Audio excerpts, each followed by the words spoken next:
ओम श्री राधा कृष्णाभ्याम नमः।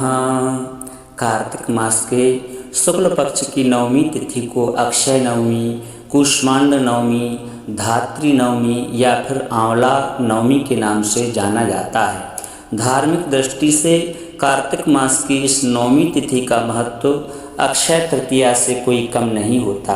कहते हैं कि जो लोग दीपावली पर भगवान विष्णु और माँ लक्ष्मी जी की कृपा पाने से वंचित रह गए हों, उनके लिए अक्षय नवमी एक बहुत बड़ा अवसर होता है। यह अक्षय फल देने वाली होती है।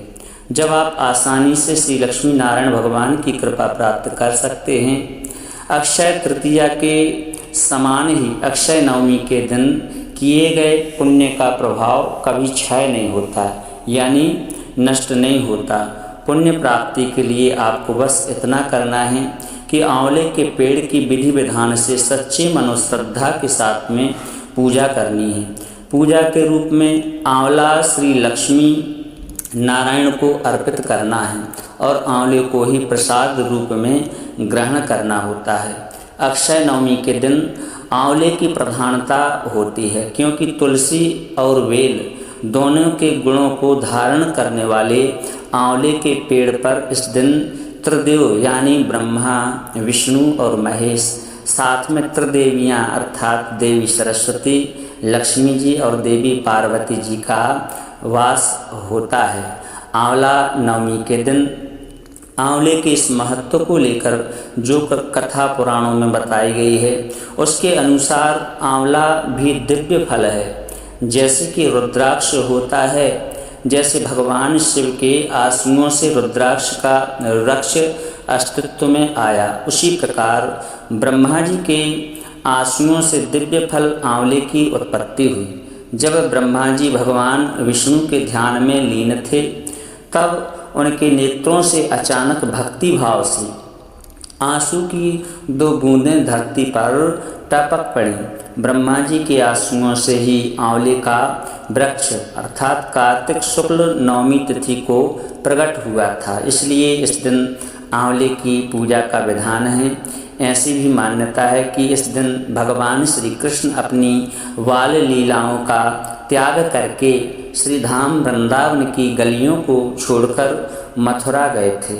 आंवला नवमी के दिन से ही द्वापर युग का प्रारंभ हुआ था और इस युग में भगवान श्री हरि विष्णु के 8वें अवतार भगवान श्री कृष्ण ने जन्म लिया था। आंवला नवमी के दिन से ही वृंदावन परिक्रमा भी प्रारंभ होती है और इस दिन ही आदि शंकराचार्य ने एक वृद्धा की गरीबी दूर करने के लिए स्वर्ण के आंवला फलों की वर्षा कराई थी। इस दिन आंवले की पूजा करने से, आंवले के फलों का सेवन करने से सभी प्रकार की मनोकामनाएं पूर्ण हो जाती हैं। सुहागिन महिलाओं को अखंड सुहाग की प्राप्ति होती है, निर्धनों को धन की प्राप्ति और संतानहीनों को संतान की भी प्राप्ति होती है।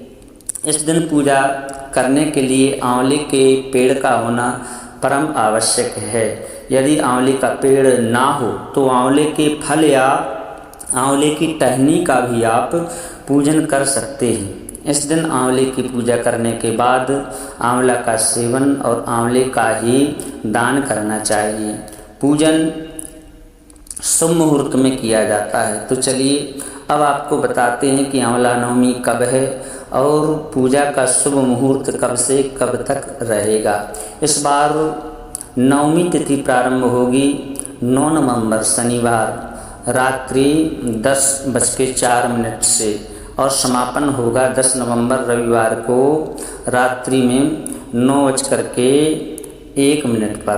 क्योंकि 10 नवंबर रविवार को सारा दिन ही नवमी तिथि रहने वाली है, इसलिए इस बार 10 नवंबर रविवार के दिन ही अक्षय नवमी यानी आंवला नवमी का त्यौहार मनाया जाएगा।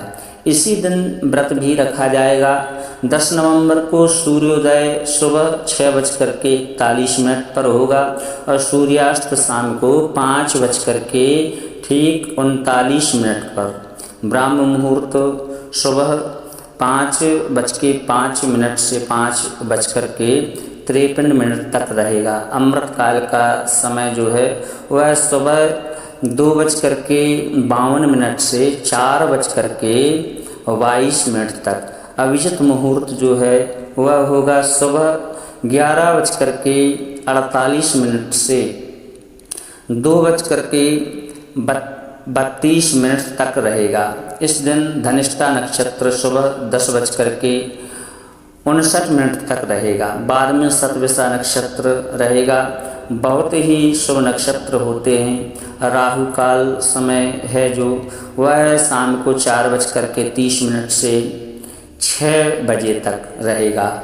आंवला नवमी की पूजा का सबसे शुभ मुहूर्त रहेगा सुबह 6:42 से दोपहर 12:05 तक। और विजय मुहूर्त जो है वह है दोपहर 1:05 से 2:36 तक रहेगा। गोधूली बेला जिसमें आप शाम के समय भी दीपदान कर सकते हैं, शाम 5:30 से शाम को 5:56 तक रहेगी।